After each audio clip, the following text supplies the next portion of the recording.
Si vous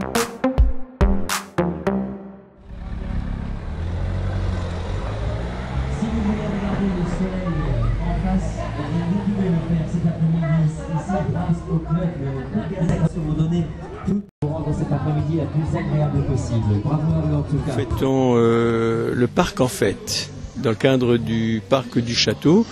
Ce parc, je le rappelle, il fait partie des Jardins de France depuis 1992 et on a décidé, comme on a un lieu magnifique, à le mettre en valeur.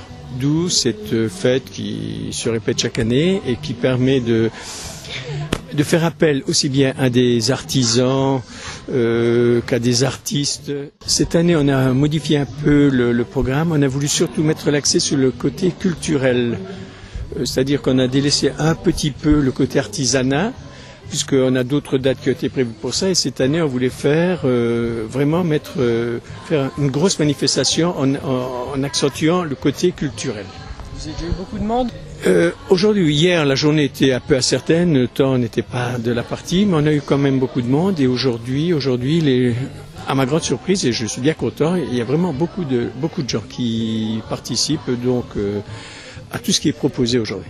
Moi, je suis content. Bon, je suis content parce que les gens viennent. On organise. Alors, quand les organisateurs sur la commission culturelle entre autres de la commune, je pense qu'ils sont contents également quand ça fait quand même plusieurs mois qu'ils travaillent là-dessus et quand ils voient leur travail récompensé par un nombreux public, c'est très bien. Proposé par le Théâtre des Aperçus et qui a pour titre Le Maréchal Ferrand, un spectacle plein d'humour, un spectacle bien sûr très très intelligent. Entendez ? Même le feu s'y met lui aussi. Il appelle son maître. Il appelle le forgeron pour lui dire que le fer est prêt, qu'il est chaud, qu'il est rouge cerise. Et quand le fer est rouge cerise, c'est que le fer est mûr. Et moi je dis toujours, quand les cerises sont mûres, il faut les manger. Alors, quand le fer est rouge cerise, c'est qu'il est grand temps de s'en occuper. Mon forgeron, il me raconte que du temps où il y avait des forgerons dans tous les patins, ça remonte à loin, du temps de nos grands-parents ou de vos arrière-grands-parents, il me raconte que les rues étaient de véritables fourmilières et qu'on battait à tour de bras. On battait le linge, le blé, le beurre, le plâtre, les livres, on battait les œufs, les cartes. Il y en a qui battaient leurs femmes. Aujourd'hui, on bat moins, on tape plus sur les claviers ou sur les téléphones. Vous êtes toujours à la recherche d'un emploi, tapez 1. Sinon, tapez 2. Non, on entend celle-là. Vous voulez devenir une star, tapez sur la touche étoile de votre téléphone. Peut-être qu'au jour de la musique, ça te ferait venir. Hein. On essaye?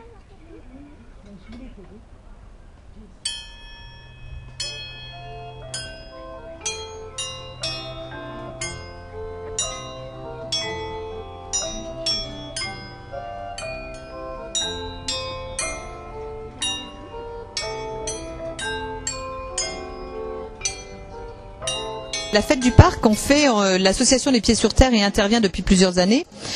Cette année, on a rempilé. Et donc, nous, ce qu'on a proposé, c'est un atelier au niveau insectes, une découverte en fait des insectes du parc. On a voulu les faire chercher. Donc, il y a toute une partie de chasse. Ils sont partis avec des petits bols et puis en fait des pinceaux, avec quelques consignes au niveau du respect de l'environnement, leur disant essentiellement de ne pas écraser les insectes. Donc, ils sont partis à la recherche des petits animaux. Lorsqu'ils sont revenus avec les insectes, on a pris le temps de les identifier. Et une fois qu'ils étaient identifiés, on leur a proposé de travailler avec un atelier terre pour recréer en fait l'insecte. Donc là, on a un peu finalisé là maintenant, un peu plus en liberté. Mais à l'origine, l'objectif, c'était effectivement qu'ils prennent le temps d'observer les animaux, voir qu'entre autres, un insecte, ça a 3 parties, qu'il a des antennes, qu'il a 6 pattes.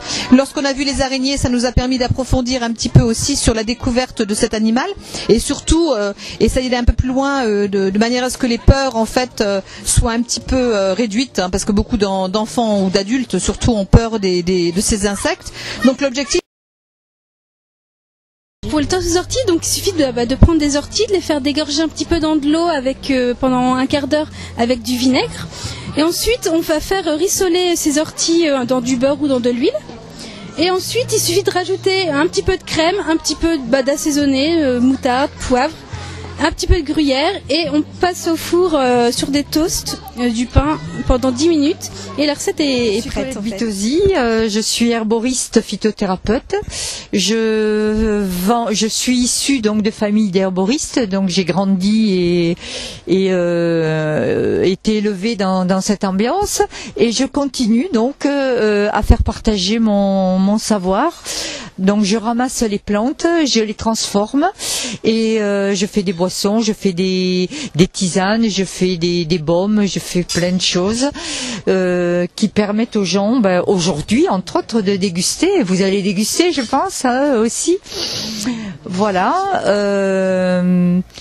Quoi vous dire encore? Je donne des cours, oui, je donne des cours tous les lundis ici à Machepy. Donc les cours reprennent le 17 septembre de cette année. Voilà, donc là vous avez la partie, donc je répète, dégustation. Vous avez de l'ail des ours, des sirops, des liqueurs. C'est un grand jour au niveau de Nilvange, à la fête donc du parc de Nilvange, ce très joli parc qui depuis 4 années nous sollicite pour les promenades de calèche. Donc une année de plus au centre, au parc de Nilvange, avec nos chevaux comtois. Nous sommes une petite entreprise familiale. Nous réalisons donc des promenades à calèche, des baptêmes en poney, de la petite restauration. Nous sommes à votre disposition sur notre stand à l'entrée du parc où nous exposons la calèche, la plus grande calèche de mariage. Voilà un petit peu pour présenter donc la société CMS. Que vous trouverez nos coordonnées sur notre blog, également les coordonnées de Stéphane et de Michel. Donc CMS, location d'attelage, vous tapez sur Google. La manifestation d'aujourd'hui, c'est une réussite, ça se fait tous les ans, c'est quelque chose de culturel qui est très intéressant et ça emmène toujours beaucoup de Nilvangeois à se promener dans ce parc. Nous sommes une association Vitaville qui participant avec la commune, qui nous demande de tenir la buvette. Voilà. Mais nous par contre on fait pas mal de choses dans l'année et bientôt au mois de novembre nous faisons la semaine du jeu, donc on aura aussi une manifestation, ça sera interculturel aussi. Nous allons voir les personnes âgées avec les écoles et on les fait jouer aux jeux traditionnels.